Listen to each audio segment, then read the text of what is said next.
Sophia's from Oregon, and she'd been hyping up the Pacific Northwest for months. "You've got to see it, Jake," she'd say, her eyes lighting up. "The forests, the air, it's like nowhere else." I was sold. We decided to hike in the Olympic National Forest.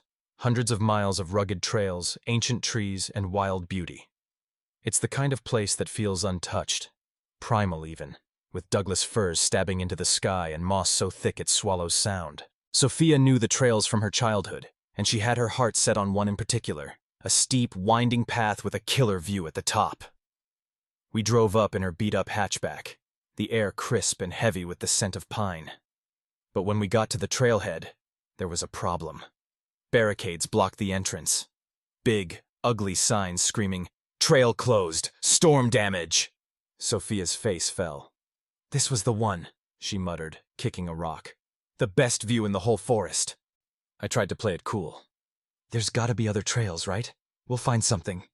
She shook her head, stubborn as ever. "No, Jake, the others don't even compare." Then she got that look, the one that meant trouble. "Let's just do it anyway. No one's here. Who's gonna know?" I should have said no. Every instinct screamed it.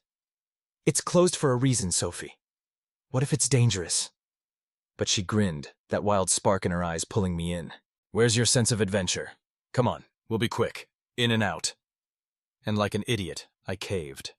We slipped past the barricades, giggling like kids sneaking into a haunted house, the forest swallowing us whole. At first it was perfect. The trail wound through a cathedral of trees, their branches knitting a canopy that dimmed the sunlight to a hazy glow. The ground was soft with needles, the air thick with earth and resin. A stream gurgled somewhere nearby, its sound weaving through the silence. We held hands, sipping rum from a flask Sophia had stashed, feeling like the only two people on Earth. It was exhilarating, until it wasn't. About an hour in, Sophia stopped dead, her grip tightening on my arm. "Jake." Her voice was a whisper, shaky. She pointed ahead. There, sprawled across the trail, was a deer. Or what was left of it. Its head was gone, completely severed, the stump glistening wet and red. The cut was clean, surgical, like someone had taken a blade and sliced straight through. My stomach lurched. "What the hell?"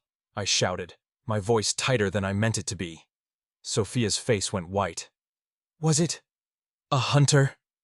"Hunting's illegal here," I snapped, trying to keep calm. "And who leaves that on a trail?" The forest pressed in around us, the air suddenly colder, heavier. I tried to play it off. "Maybe it's just a freak thing. Let's keep moving." She nodded, but her eyes were wide, darting around like she expected something to jump out. We stepped around the body, the metallic tang of blood hitting my nose. The vibe was gone. Every snap of a twig, every rustle in the underbrush. It set my nerves on edge. The trees didn't feel majestic anymore. They loomed, watching us. We pressed on in silence, my mind racing. Who does that? A hunter wouldn't leave a kill like that. A predator wouldn't cut so clean. It didn't add up. Sophia clung to my arm, her breathing shallow, and I could tell she was rattled too. Still, we kept going. Stupid, I know, but turning back meant passing that thing again. And neither of us wanted that. Then Sophia gasped, a sharp, choked sound. "Jake, look!" Her finger trembled as she pointed up. Hanging from a branch, maybe 10 feet up, was the deer's head. It dangled from a rope, swaying lazily in the breeze. Blood dripped from the neck, plinking onto the leaves below. But the worst part? Someone had carved a symbol into its forehead, a jagged, bloody eye, lines spiking out like veins. It stared at us, unblinking. My heart slammed against my ribs. "This isn't right. We need to go!" I hissed, my voice cracking. Sophia was shaking, tears streaking her face. "Who did this? Are they still here?" I scanned the trees, panic clawing up my throat. "I don't know. Let's just move." I grabbed her hand, pulling her back the way we came. "We need it out. Now!" She fumbled for her phone. "We should call someone." "No signal," I snapped, checking mine. "We're too deep." Isolated. Alone. We stumbled back down the trail, branches snagging at us, the forest closing in tighter with every step. My chest burned, but I kept pushing, glancing back every few seconds. That's when it hit.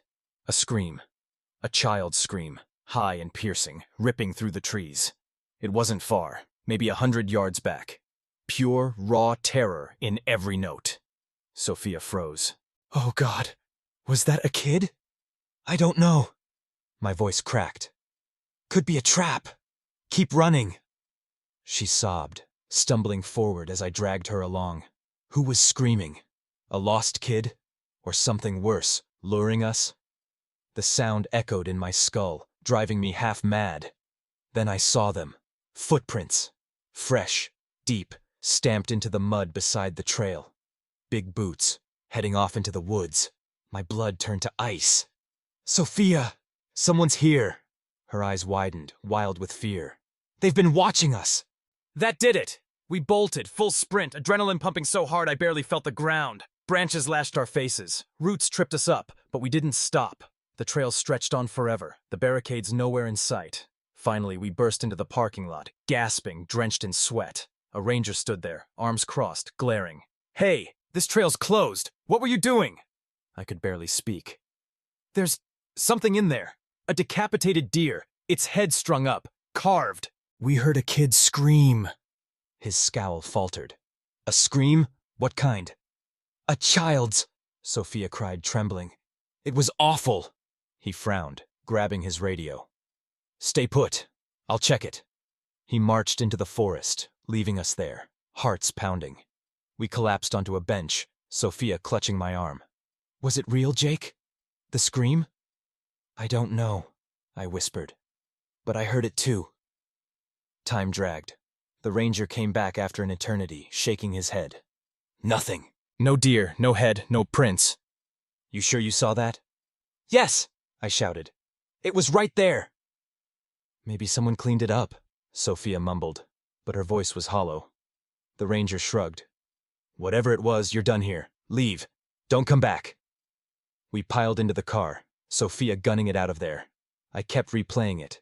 The head, the symbol, that scream. As we pulled away, I glanced back. A shadow stood at the tree line. Tall, still, watching. I blinked, and it was gone. That was a year ago. I still don't know what happened. Who butchered that deer? Whose scream pierced that forest? Were we followed? Hunted?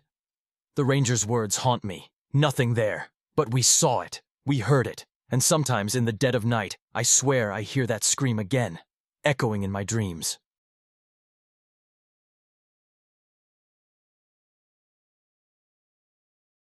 My name's Alex, and I've always been the guy who's down for anything. Road trips, late-night adventures, you name it. My friends Ethan, Mia, and Zoe are the same way. We're not the type to scare easy. But last spring break, we planned a camping trip that changed us. A getaway to a secluded beach in Oregon that turned into a nightmare we'll never forget. Picture this. Oregon's coast, wild and untamed, with cliffs plunging into the Pacific and forests so thick they choke out the sun. We picked a spot miles from civilization. No crowds, just sand, stars, and the roar of the ocean. Sounded perfect, right? Oh, we were so wrong. We rolled in late. Way later than we meant to. The sun was already bleeding into the horizon, painting the sky a bruised purple. The parking lot was a lonely slab of cracked asphalt, surrounded by dunes and towering pines. No other cars, no people, just nothing. The air was heavy with salt and silence, broken only by the distant crash of waves. Zoe swore she'd camped here before, said it was a hidden gem. No one around for miles, she grinned. Famous last words. I'd brought my Doberman, Shadow, along, sleek, black, and fearless. He bounded out of the car, sniffing the sand, his ears twitching like he sensed something we didn't. We grabbed our gear and trekked toward the beach, flashlights bouncing off the dunes. A narrow access road ran alongside, a strip of packed sand barely wide enough for a car. On one side, the beach stretched endlessly. On the other, a wall of shrubs and trees loomed, so dense you couldn't see through it. It felt like we'd stepped off the edge of the world. By the time we found a spot near the dunes, dusk had swallowed the last of the light. The temperature plummeted, the wind picking up, whistling through the pines like a low, eerie moan. Ethan and I wrestled with the tents while Mia and Zoe unpacked the cooler. Shadow darted around, rolling in the sand, his energy the only thing keeping us laughing. Then Zoe froze, her voice tight. "That car's been by twice now." I turned, and sure enough, an old, beat-up SUV crawled along the access road, headlights slicing through the gloom. It moved slowly, too slowly, like it was sizing us up. The windows were tinted black, hiding whoever was inside. It passed and vanished down the road. "Probably just locals," Ethan shrugged, but my gut twisted. Something felt off. We finished setting up as darkness settled in, the campfire our only shield against the night. Ethan and I cracked open beers. Mia and Zoe sipped seltzers, earning our usual teasing. For a moment it was good. Crackling flames, crashing waves, the stars piercing the sky. Then I heard it, the low rumble of an engine. That same SUV was back. This time it didn't pass. It stopped, dead parallel to our camp, its headlights pinning us like prey. My heart kicked up a notch. "What the hell?" Ethan muttered, standing. The driver's door creaked open, slow, deliberate, and a man stepped out. He was tall, unnaturally tall, his silhouette stretching against the glare. I couldn't see his face, just the shape of him, limping toward us with uneven, stumbling steps. The girls shrank back, Mia whispering, "Alex." I grabbed Shadow's leash, his growl vibrating through me. "Stay here," I told them, nodding to Ethan. We walked toward the guy, trying to play it cool, but Shadow's hackles were up, his teeth bared. Up close he was a wreck.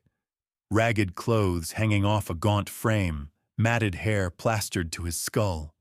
His eyes, God, his eyes! Wild, bloodshot, darting like a cornered animal's. Ethan forced a smile. "How's it going, man?" The guy didn't blink. "You're on my property," he slurred, his voice thick with booze and venom. I smelled it on him. Whiskey and sweat. "This is my beach!" I kept my tone steady. "We thought this was public land, buddy. No signs or anything." My pulse hammered. This wasn't right. Nobody owns a damn beach. He didn't answer. Instead, he reached into his jacket and yanked out a knife. The blade flashed in the firelight. Long, jagged, lethal. Shadow lost it, barking like a demon, lunging against the leash. "Whoa, hey!" I yelled, stumbling back. "Put that down!" He didn't. He charged, knife raised, screaming, "Get off my land!" His voice cracked, raw with rage.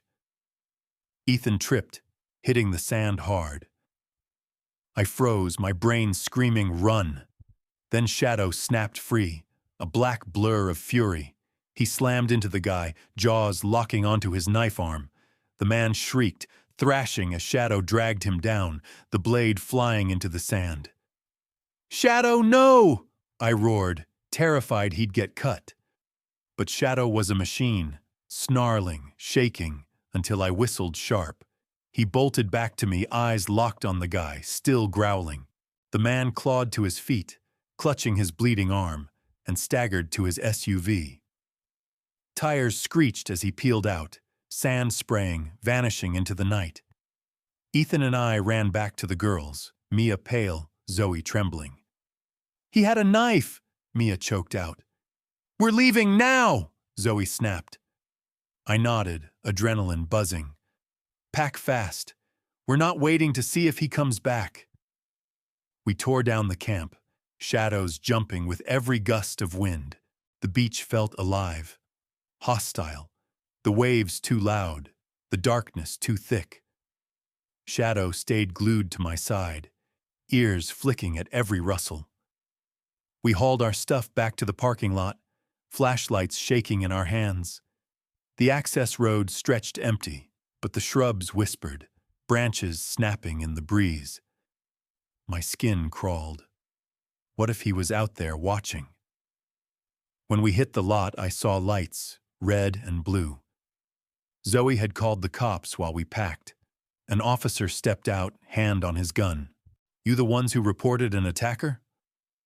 We nodded, words tumbling out as I explained.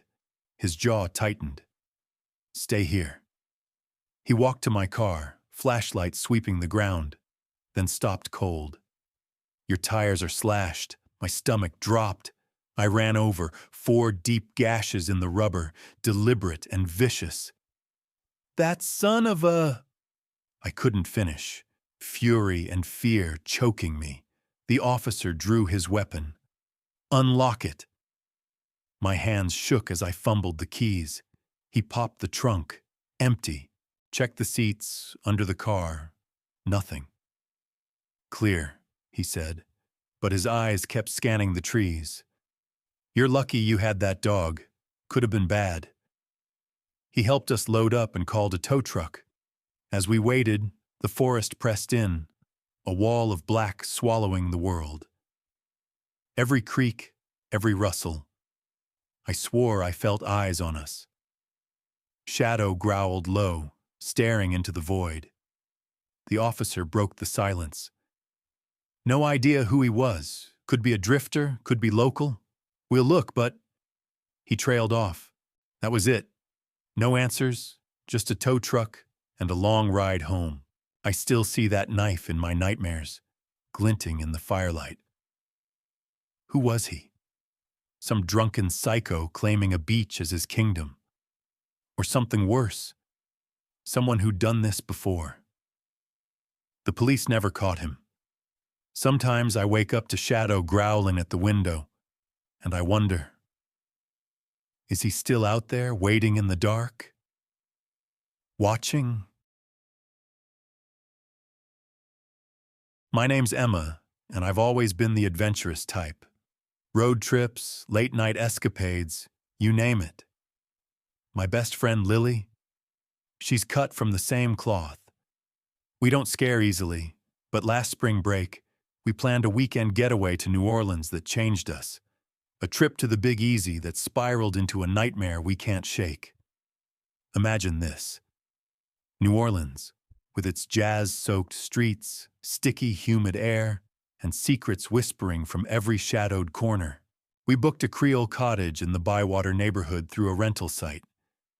It was charming but worn. Creaky wooden floors, antique furniture that felt like it was watching us, and a small, murky pool in the backyard that gave off a vibe I couldn't pin down. The air smelled of magnolias and something faintly sour. We landed late Thursday, the sun long gone, casting the city in a moody glow. Both 22 first-timers in NOLA, we were pumped to dive into the adventure. Friday. We ditched the tourist traps for a quieter escape, a lesser-known spot along the Mississippi River, a 30-minute Uber from the rental. It wasn't your typical beach. It was a muddy bank framed by industrial ruins and draped in Spanish moss. The water ran dark, lapping at the shore like it was alive. We spread out the rental's scratchy towels and settled in, the humidity clinging to our skin. We'd been there maybe an hour when a guy approached us, tall, built like he lived at the gym, with a smile that was almost too perfect. His accent dripped Southern charm, thick and smooth. "Y'all don't look local," he said, grinning. He introduced himself as Silas and asked about our plans for the night. Something about him, the way his eyes lingered, or how he'd appeared out of nowhere, twisted my gut. But he was handsome, and I was caught off guard, so I gave him my number. Then he was off, strolling down the riverbank, head down in his phone. Lily teased. He's into you, Em. I brushed it off, but a flicker of unease stayed with me. That evening, after wandering the French Quarter and dodging rowdy spring breakers, we returned to the cottage with cheap wine and snacks. The backyard was unnervingly still, the pool's surface a dark mirror under the twilight sky. We sipped wine by the water, music humming from Lily's speaker, shaking off the day's heat. I texted Silas, asking what he was up to. His reply was instant. Me and my buddy don't have plans yet. Want to meet up in the Bywater? Lily, half joking, asked if his friend was cute. I didn't ask, but we invited them over to pregame before hitting the bars. Silas and his friend Jasper rolled up around 8 p.m., each with a six-pack in hand. Jasper was striking, sharp features, quiet intensity. Lily's eyes sparkled. She was clearly pleased. They seemed normal enough. Silas all charm, Jasper more reserved. We drank in the backyard, cicadas droning, the air thick and heavy. But something was off.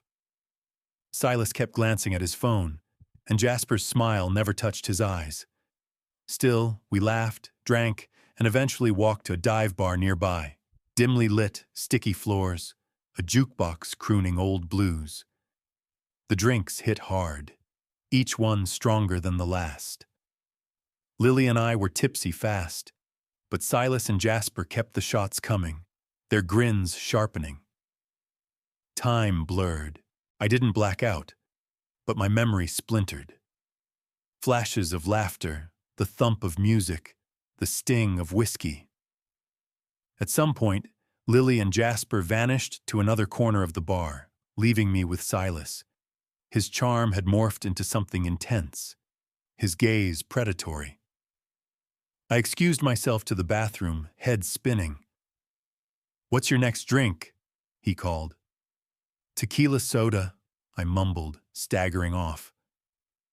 When I returned, I froze. Silas was hunched over the bar's corner, back to me, hovering over two drinks. His hands moved fast, too fast, and I swore I saw something small and white drop into one. My heart slammed against my ribs. Was he drugging my drink? I was drunk, but not that drunk. My instincts screamed, "Run!" I slipped through the crowd, pulse racing, searching for Lily. She and Jasper were gone. Panic clawed my throat. I bolted outside, the humid night slapping me awake. I called Lily, once, twice, 3 times. No answer. Silas texted, "Where'd you go?" I ignored it, texting Lily, "Where are you? I think Silas tried to roofie me. We need to leave now." No reply. I started walking back to the cottage, the Bywater's narrow streets closing in. Shadows danced, leaves rustled. I jumped at every sound. Lily finally texted, "Why do you think he roofied you?" I shot back, "He was messing with my drink." She replied, "Maybe he was just on his phone." I called again, voicemail. She texted, "I'm with Jasper, just text."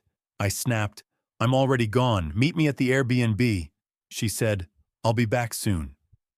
I reached the cottage, punched in the code, hands shaking. The door locked behind me, a small relief. I collapsed on the couch, the house too quiet, the pool's reflections flickering on the walls. Had I overreacted? Was Silas just on his phone? But that image, him hunched over the drinks, stuck. Then, a sound. The back door knob jiggled. The code lock beeped, followed by a failed attempt tone. My phone buzzed. Lily's number. "Open the back door." I crept over, voice trembling. "Lily?" Silence. I called her, straight to voicemail. Another text. "Hurry, open the door, he's coming." My stomach plummeted. "Lily, you're scaring me," I shouted. No response. The back door had no peephole, just a high window I couldn't reach. I ran to the front door's peephole and peered out. My breath stopped. Silas stood to the side, half in shadow, his face twisted, no trace of that charming smile. Was Lily in danger? Running from him? I couldn't open the door without knowing it was her. I texted, "I'm calling 911 right now." No reply. I dialed, voice shaking as I spilled everything to the dispatcher. Mid-call, I checked the peephole. Silas was gone. Police arrived fast. I let them in, heart pounding. One asked, "Your friend Blonde?" I nodded. "She's safe. Another officer has her." Relief hit, but it shattered when Lily stumbled in from a squad car. She was a mess. Makeup streaked, clothes torn, eyes wild. Drunk beyond words, she sobbed that Jasper stole her phone and ditched her. She'd wandered the streets an hour, terrified, until a stranger helped her call the cops. Those texts? Not her, him. Officers checked the backyard. Her phone lay at the pool's bottom, screen cracked, dead. Silas and Jasper vanished when I mentioned police. We filed a report, every detail seared into us. The cops promised bar surveillance, but their grim looks said it all. This wasn't new to them. We canceled the rental, fled to a hotel, the trip ruined by what-ifs. What if I'd stayed? What if Lily hadn't found help? What if they'd gotten in? A week later, the police confirmed Silas was a fake name. His phone stolen, like Lily's. Then, nothing. No arrests, no justice. It's infuriating how little priority this gets, even with evidence. I'll never return to New Orleans. Sometimes, I still hear that knob jiggle in the dark, and wonder if they're out there, hunting their next prey.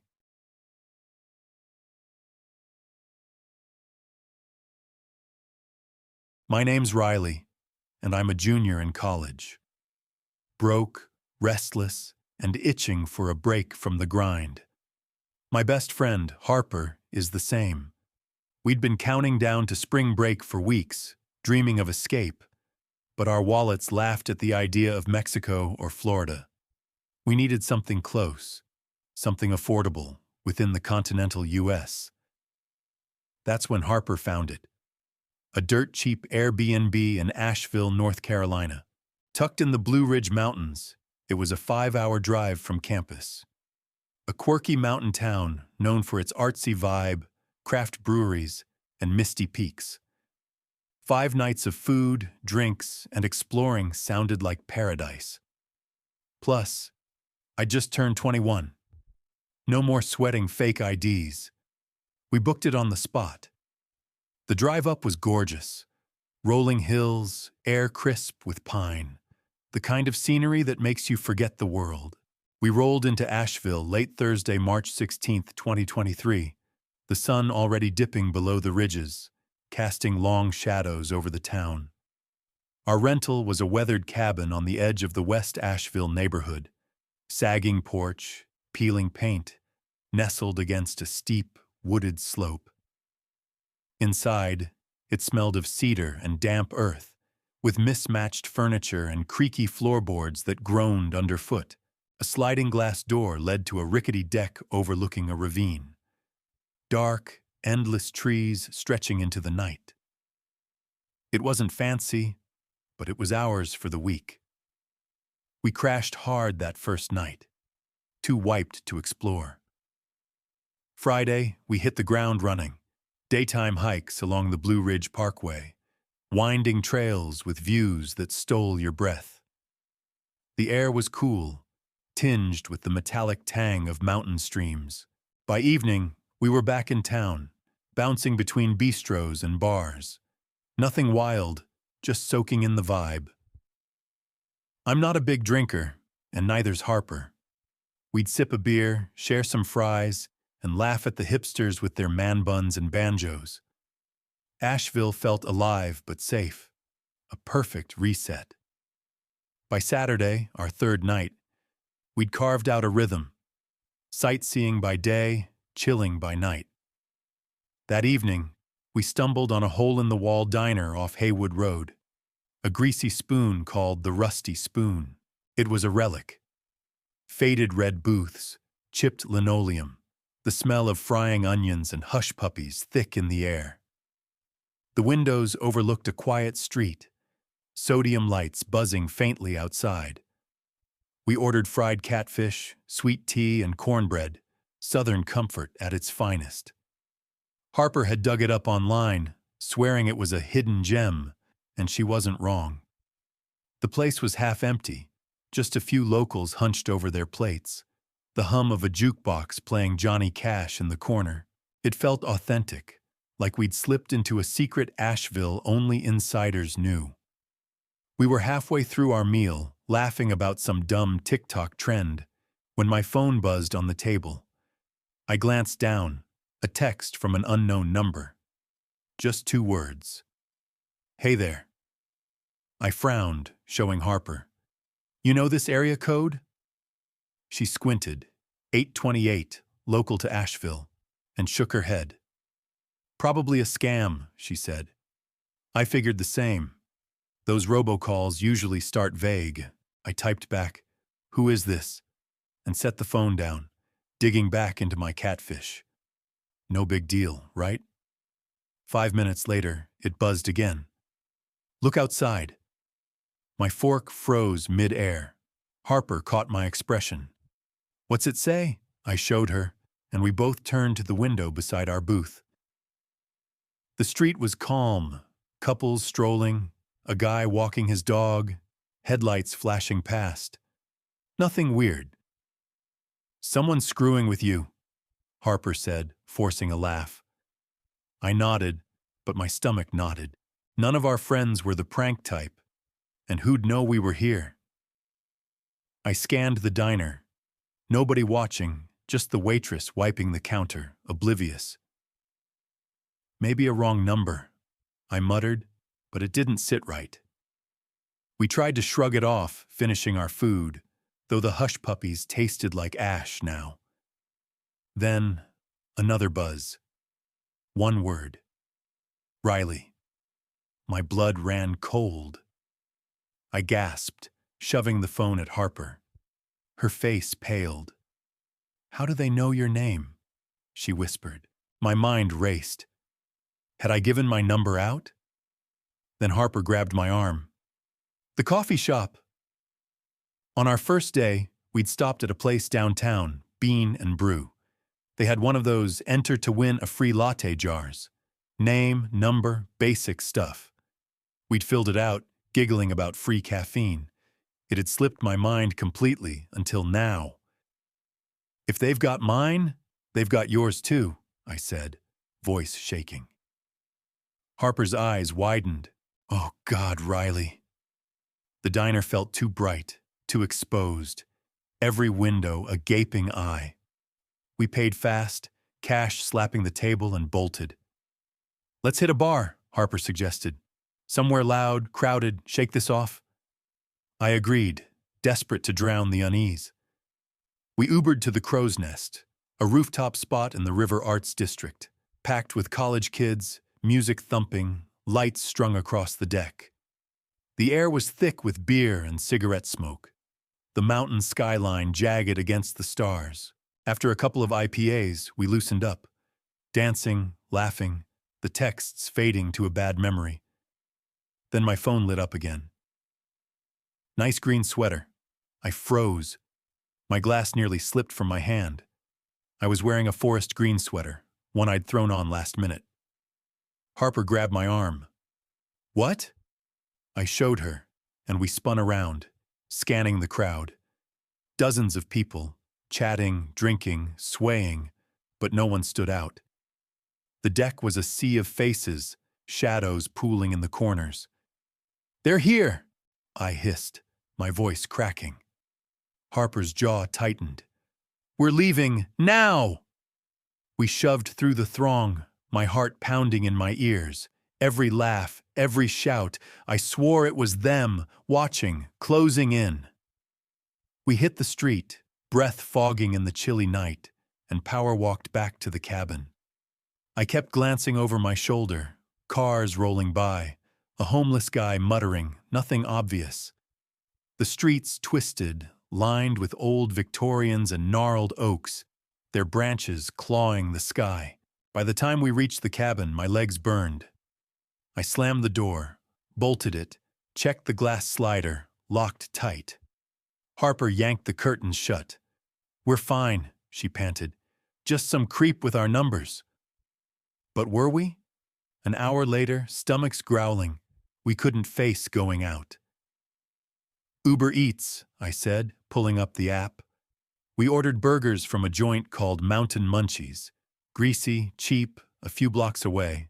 My settings were leave at door, a habit from a sketchy delivery guy back home I don't talk about. Estimated wait, 45 minutes. We flipped on a trashy reality show, catfights and bad tans, to kill the nerves. It almost worked, until a knock rattled the door. I checked my phone. Uber Eats. Driver arriving. But no drop-off photo. "Why's he knocking?" Harper whispered, eyes wide. I crept to the peephole. A stocky guy in a gray hoodie, our food bag dangling from his hand. Normal enough, right? But he didn't move. Just stood there, staring at the door. Another knock, sharper. "Uber Eats for Riley," he called, voice gravelly. "Thanks, just leave it," I yelled, forcing calm. He didn't budge. Seconds stretched. Then, "Need you to sign for it." Harper's face twisted. "That's bullshit," she hissed. "Uber doesn't do that." My gut screamed, "Wrong." She grabbed her phone, dialing 911, mouthing, "Just in case." The knocking turned to banging. "I've got other deliveries. Sign it quick," he shouted, rattling the knob. I backed away, heart slamming. "Riley, open the damn door." The wood shook. He was pounding now, yelling my name. I thought he'd splinter it. Harper whispered into the phone. "Someone's trying to break in. Hurry." Then, sirens, faint but closing fast. The banging stopped. A thud, the bag hitting the porch. Then footsteps, fast, fading into the night. Flashlights swept the yard, voices shouting. We peeked through the curtains. 2 cops tackled the guy 3 houses down, pinning him in the dirt. They cuffed him, dragged him to a cruiser. Relief flooded me, but it didn't last. The cops knocked, legit this time. We spilled everything, the texts, the bar, the driver. They nodded, grim. "Got a call 2 blocks away. Lucky timing." The guy? He worked at Bean and Brew, had photographed the giveaway forms. "Been tailing you since day one," one cop said. "I probably saw your out-of-towners. Easy marks." They found our real driver a street over, dazed, claiming a guy offered $20 to hand over the food. The creep had a rap sheet. Assault, stalking, worse. "You're damn lucky," the cop muttered. We stayed locked in the rest of the trip, jumping at every creek. When we left Asheville, I felt the mountains watching us go. Who was he really? What did he want? Robbery, something darker? And those texts? Did he have help? The cops never said more. Sometimes I hear that banging in my dreams and wonder if he's still out there, waiting.